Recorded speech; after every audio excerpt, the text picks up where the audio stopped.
নমস্কার বন্ধুরা, সকলকে আমার চ্যানেলে স্বাগত। রাজ্যের সরকারি কর্মচারী এবং পেনশনারদের ডিএ সংক্রান্ত বিষয় নিয়ে এই মুহূর্তে একটি অত্যন্ত বড় খবর সামনে এসেছে। রাজ্যের কর্মচারী এবং পেনশনারদের ডিএ নিয়ে নতুন করে সুপ্রিম কোর্টে মামলা করা হয়েছে। কেন মামলা করা হয়েছে, এই মামলার বিষয়বস্তু কী, সকল কিছু নিয়েই আজকের ভিডিওতে বিস্তারিতভাবে আলোচনা করব। ভিডিওটি কর্মচারীদের ডিএ বিষয় নিয়ে অত্যন্ত গুরুত্বপূর্ণ, তাই প্রথম থেকে শেষ পর্যন্ত অবশ্যই ধৈর্য সহকারে দেখবেন এবং ভালো লেগে থাকলে অবশ্যই একটি লাইক করবেন এবং সকলের সঙ্গে শেয়ার করবেন। আর সেই সাথে এই চ্যানেলে যদি প্রথমবার হয়ে থাকেন এই রকমের ইনফরমেটিভ ভিডিও আরও দেখার জন্য, যারা এখনও পর্যন্ত এই চ্যানেলটিকে সাবস্ক্রাইব করেননি তারা অবশ্যই চ্যানেলটিকে সাবস্ক্রাইব করে নিতে ভুলবেন না। তাহলে চলুন আমরা বিস্তারিত জেনে নিই। দেখুন, আমরা এই মুহূর্তে সরাসরি সুপ্রিম কোর্টের ওয়েবসাইটে আছে। এখানে দেখুন লেখা আছে সংগ্রামী যৌথ মঞ্চ versus the state of West Bengal. এখানে কেস ডিটেলস, এটা সুপ্রিম কোর্টে ফাইল করা একটা কেস।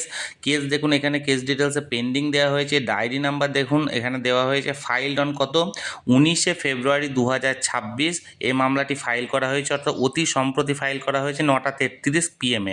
কেস ডিটেলস দেখুন ভালো করে, এখানে ডিটেলসটা দেখুন। কন্টেম্প পিটিশন নাম্বার, এখানে কন্টেম্প মামলা অর্থাৎ আদালত অবমাননার মামলা করা হয়েছে।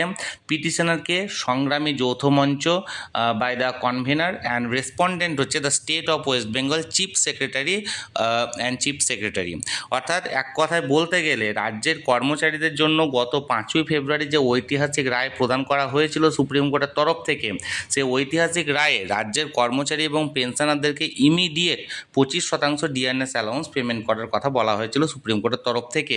কিন্তু এই মুহূর্তে 15 দিন পেরিয়ে গেলেও এখনও পর্যন্ত রাজ্যের তরফ থেকে এই ডিএ প্রদান নিয়ে কোনো পদক্ষেপ না করায় এবার সুপ্রিম কোর্টে আদালত অবমাননার মামলা নিয়ে এসেছে বা মামলা করা হয়েছে সংগ্রামী যৌথ মঞ্চের তরফ থেকে, যেটার এখানে কেস ডিটেলস, কবে ফাইল করা হয়েছে, সকল কিছু আমি এখানে আপনাদের সঙ্গে শেয়ার করেছি। এখন এই মামলাটি কবে শুনানির জন্য উঠছে বা বিচারপতিদের তরফ থেকে এই মামলা নিয়ে কি বলা হচ্ছে, যে কোনো আপডেট পাওয়া মাত্রই আমি তৎক্ষণাৎ সেটা আপনাদের সঙ্গে শেয়ার করে দেবো।